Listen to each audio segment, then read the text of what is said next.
An epidemic. That's what December the 20th, 2019, Times Magazine called it. Well, what sort of disease is this article talking about? No, it's nothing like the novel coronavirus that we've all been facing here recently. In fact, it's not even a disease. It's a behavior, an addiction. In this article, teens vaping is compared to a disease that is spreading rapidly. Well, what do we do to stop this sort of disease? Well, some of America has already taken steps to this by passing the Tobacco 21 law. This law makes it to where retailers cannot sell tobacco to anyone who is under the age of 21. In this speech, I will tell you of my research using sources from Northwest Florida State College database. First, I will tell you about the Tobacco 21 law and what it is. Then I will tell you of the positive impact that this law can have in the United States to its citizens.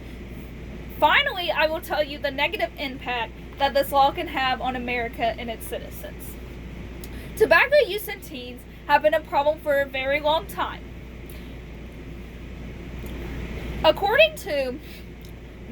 been a very big problem for a long time, and now it's bigger than ever. According to New York Times, December the 14th, 2017 issue, cigarette smoking in teens have dropped. But don't celebrate yet, because vaping has become more common amongst teenagers and young adults. According to a study that was done at the University of Michigan, 16.6% of its students said that they used a vaping device, and 9.7% of its students said that they smoked cigarettes.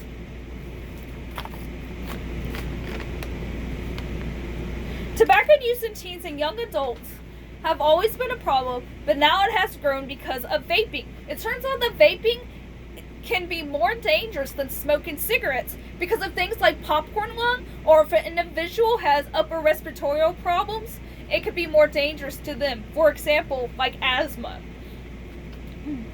The good news is that there is action being taken. There are people who are taking action against this so that the amount of teenagers using tobacco will decrease.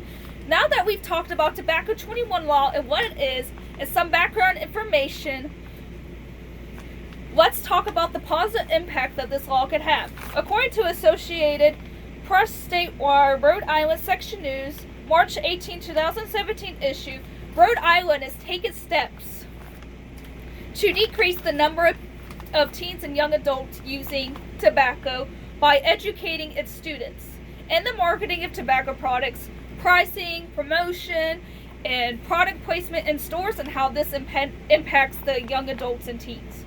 Finally, Rhode Island passed the Tobacco 21 law. And many other states have also, like Arkansas, Florida, and California, and 16 others. The positive side of this situation is with this age change, it will be harder for young adults and teenagers to get a hold of tobacco.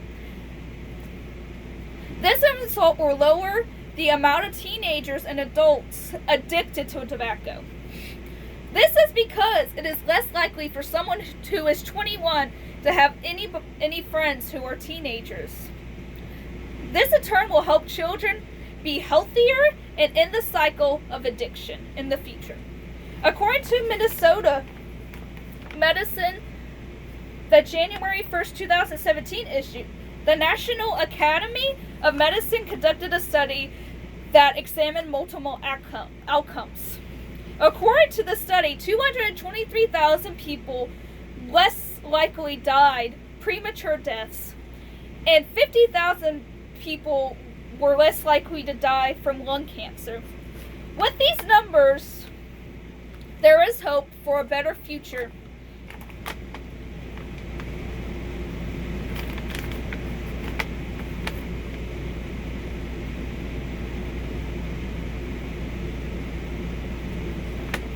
And for a healthier youth.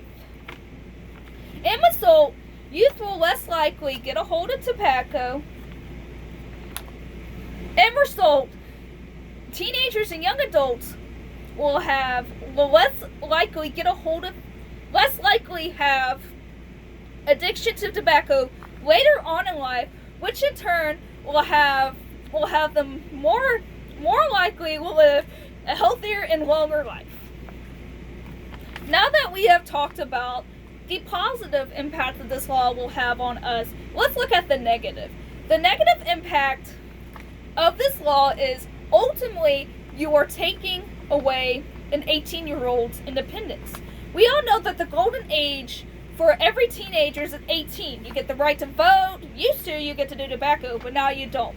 It can be argued by raising the age to 21, you are saving lives. But on the flip side, you're also taking the 18-year-old the right to choose. Another way the law can have a negative effect is, what if it doesn't work? Referring to Minnesota Medicine January the 1st, 2017 issue, even though their numbers look promising, it doesn't mean that it will come to pass. There's always a chance that teenagers and young adults will still get a hold of tobacco. And if this happens, then the tobacco use in young adults and teenagers will increase, and ultimately it will hurt them in the end.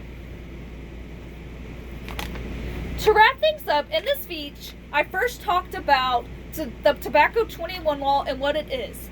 Then I talked about the positive impact that this law could have on the United States.